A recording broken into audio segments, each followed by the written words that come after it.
जय श्री हरि। ओम नमः शिवाय। स्वागत है आपका तीज त्योहार पर।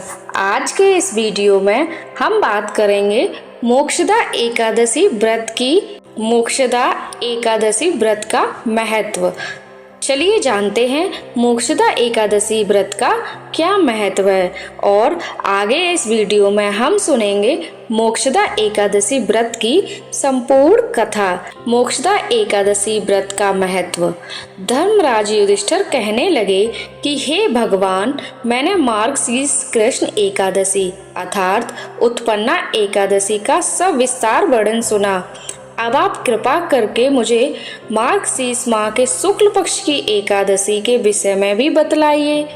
इस एकादशी का क्या नाम है तथा इसके व्रत का क्या विधान है, इसकी विधि क्या है, इसके व्रत करने से किस फल की प्राप्ति होती है।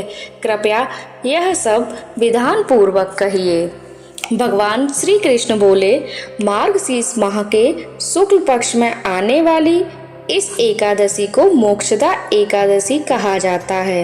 यह व्रत मोक्ष देने वाला तथा चिंतामणि के समान सब कामनाएं पूर्ण करने वाला है, जिसे आप अपने पूर्वजों के दुखों को खत्म कर सकते हैं। इसका महात्म मैं तुमसे कहता हूँ, ध्यान पूर्वक सुनो।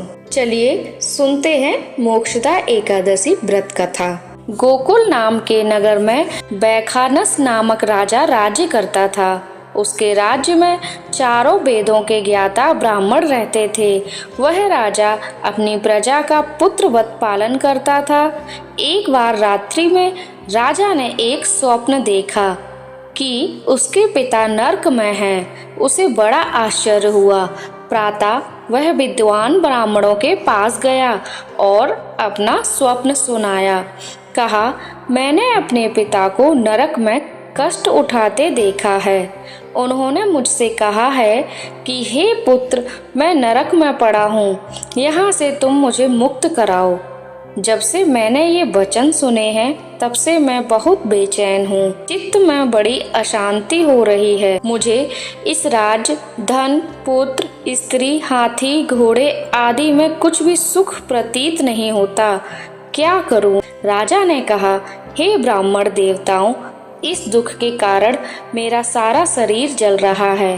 अब आप कृपा करके कोई तप, दान, व्रत आदि ऐसा उपाय बताइए जिससे मेरे पिता को मुक्ति मिल जाए। उस पुत्र का जीवन व्यर्थ है जो अपने माता पिता का उद्धार ना कर सके। एक उत्तम पुत्र जो अपने माता पिता तथा पूर्वजों का उद्धार करता है, वह 1000 मूर्ख पुत्रों से अच्छा है।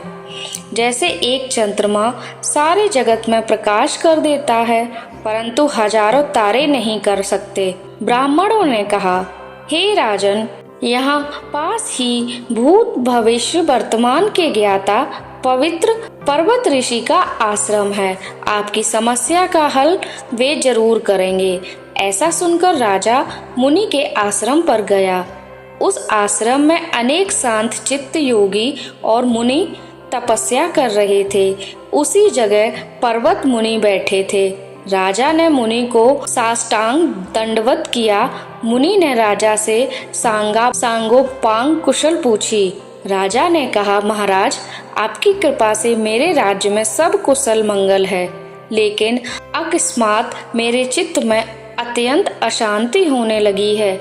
ऐसा सुनकर पर्वत मुनि ने आंखें बंद की और भूत विचारने लगे।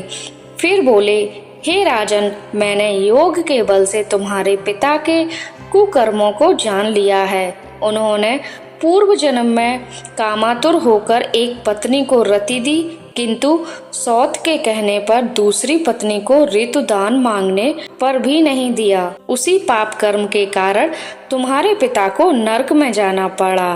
तब राजा ने कहा, इसका कोई उपाय बताइए।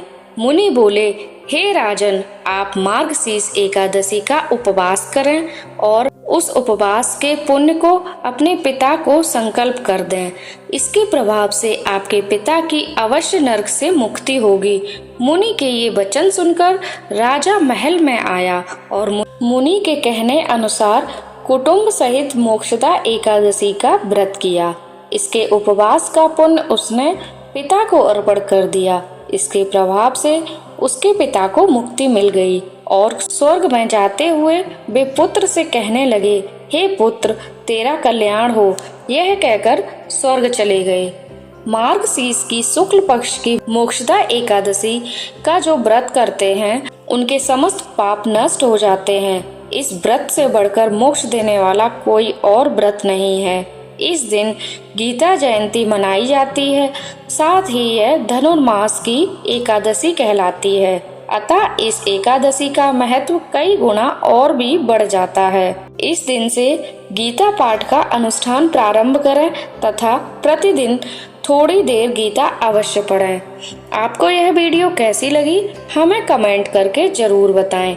हमारे चैनल तीज त्योहार को सब्सक्राइब करना ना भूलें। मिलते हैं आपसे अगली वीडियो में।